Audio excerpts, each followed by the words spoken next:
So let's see, fall 2022, I had my first encounter with a hypnotist, my teacher, Melissa Tears. Um, how many here have what they would consider a phobia, like heights, spiders, water? Yeah. So I went into her and I was like, I'm going to give this a roll, like with something that, doesn't feel therapeutic, but feels interesting. I was like, can you cure me of my fear of heights? And we started just like jiving, rolling.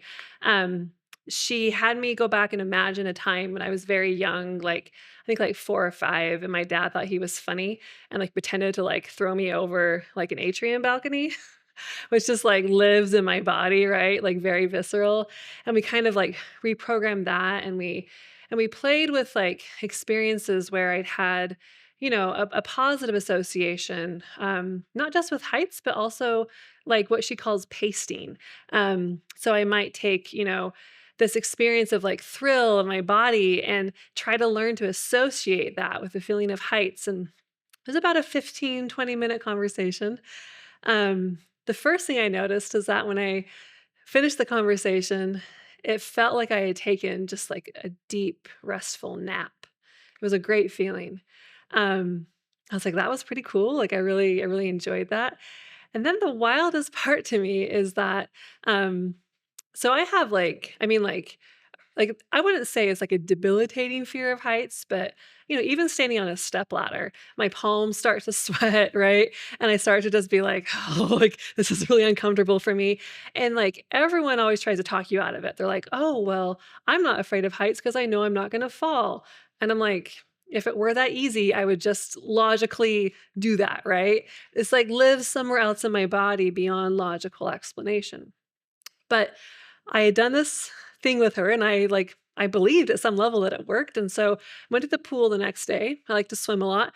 And I decided to see what would happen if I like went down the water slide. And honestly, before that, so if you've ever been like, this is like pretty typical, but like the Provo pool, right, has kind of like those like exposed like railings, right? And I'd always have to make sure I didn't look, even as I'm standing on cement blocks. And it was the weirdest thing. I went up those stairs and I felt like I was walking up a carpeted banister, like nothing, no physiological reaction.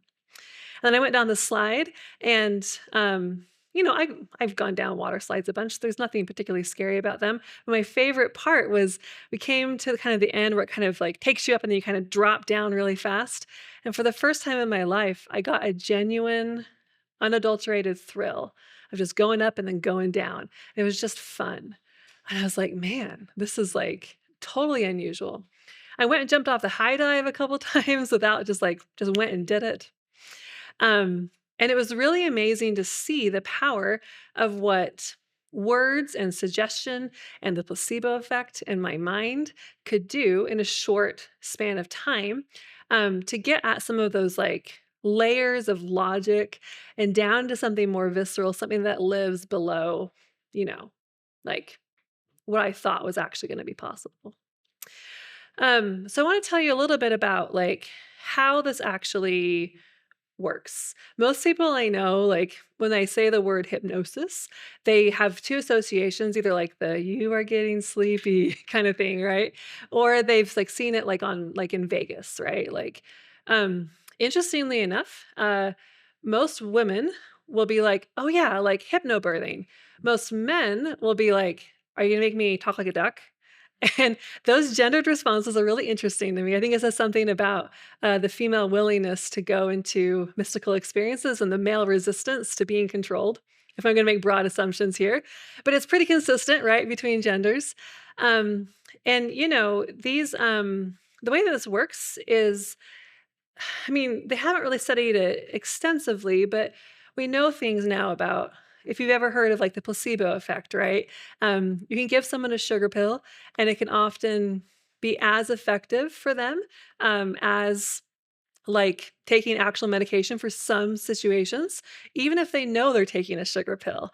The power of belief and the power of our mind is really, really incredible. Role playing is really powerful. You may have seen a TED talk about a woman who suggests before you have to go give a presentation, do like the Superman pose, right? And that's where you're just practicing embodying a certain state. That's also part of what makes hypnosis work. Um, And then, of course, we also know that the eyewitness effect, actually, I'll talk about that in a second. Um, let's come back to that. I do want to also talk about the way that our brain has the capacity to fill in gaps. Our keynote earlier was talking about how there are many things that are happening much faster and much slower than we can possibly, be aware of. Our brains just can't go that fast. So we fill in the gaps. And my classic example here is the Twilight movies or Twilight books. I'm very sorry if you like them. I think they're not that great, right? I mean, I enjoy them. Like one of my favorite movie going experiences was like the fourth Twilight, like watching beautiful people stand around while things blow up. Like, loved it. Great. Super fun.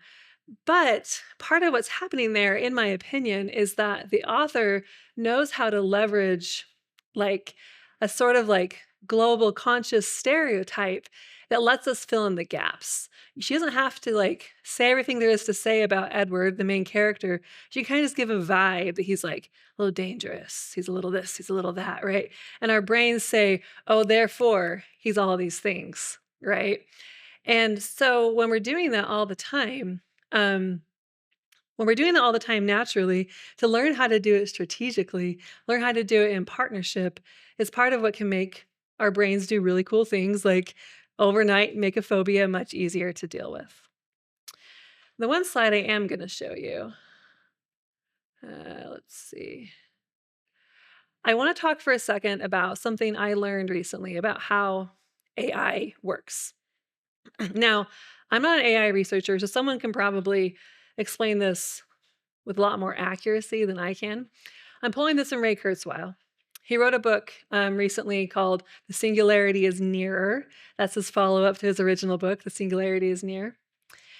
And he explained this to me in a way that I had not had it explained to me before. He kind of puts AI, computer language models, like into two like broad categories. So there's a symbolic approach and there's a connectionist approach. The symbolic approach is what we tried for a really long time. It's the same thing as algebra, right? When you're solving for x. And we thought that like computation, what a computer's job was to do was to like just search through every possible way of combining the fundamental axioms in search of the truth, right? How many ways can we solve for x? That's what a computer does. It computes. The problem with this, though, is that it has a complexity ceiling. So there's an increasing set of possible failure points. If you have two rules, you have three failure points. You have each rule if it contradicts with itself, and then the interactions when those two rules are combined. So when you think about logic and computing and computation, every rule you add comes with the possibility of more failure points, more difficulties, which was a barrier and a cap to us being able to create what we now know as ChatGPT or Claude or whatever you're using in this day and age. What I find incredibly fascinating, though, is that when they stopped trying to do things at a mathematical level and they took inspiration from a biological component, namely our cerebral cortex and our neocortex, they learned that the way that our brain works and the way that our brain is able to be dynamic is that it takes a lot of input from a lot of different places, and then it interprets that and sends it back out. So that's how when you see like a ball coming towards you, your brain can make predictions about where your hand needs to go in order to catch that ball. It's taking a lot of input from a lot of different places, making judgments and assumptions before you ever even know it. And AI is functioning very similar to that right now, the way that we understand AI, along these same methods of biological neural networks. And Ray Kurzweil writes that once the hardware caught up to be able to allow that kind of computation, 100-layer networks became feasible, and such systems were able to solve problems that had never been tackled before. And this paradigm is what has driven, in his view, the most spectacular advances of the past several years. So, as I'm taking this sidestep from hypnosis, I do want to point out here that this is partly why AI is troubling. It's a confirmation bias machine. That's its job. Its job is to confirm a bunch of different data and make an assumption based off of its best guess about what that data means. It works so similarly to our brains in this context. Um, and so as I've delved into this, as a hypnotist, as someone who works with people at this unconscious level, it becomes a really humbling view both of humanity and of our computation. So I think one of the things that we have the possibility to be looking at here is to understand better how our brains work the way that we do and to gain a deep humility for what's happening below the surface.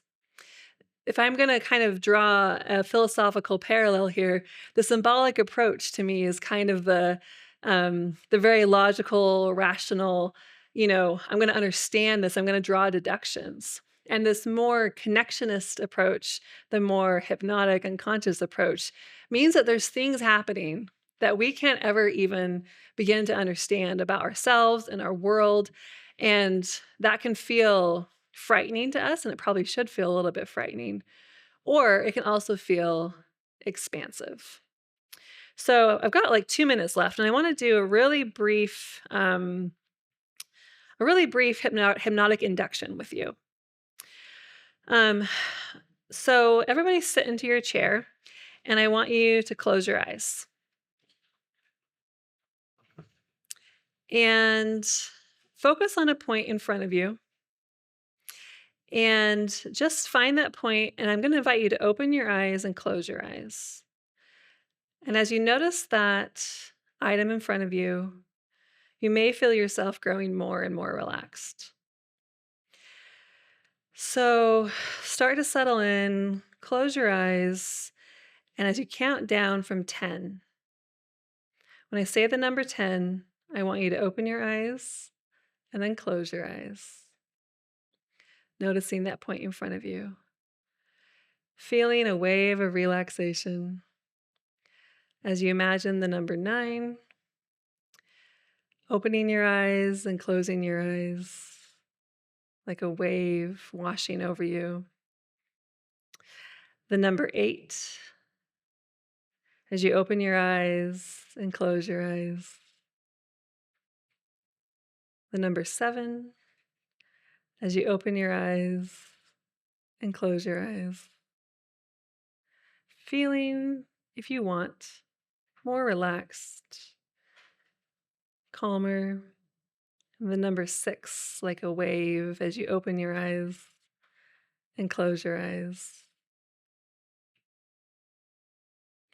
And the number 5,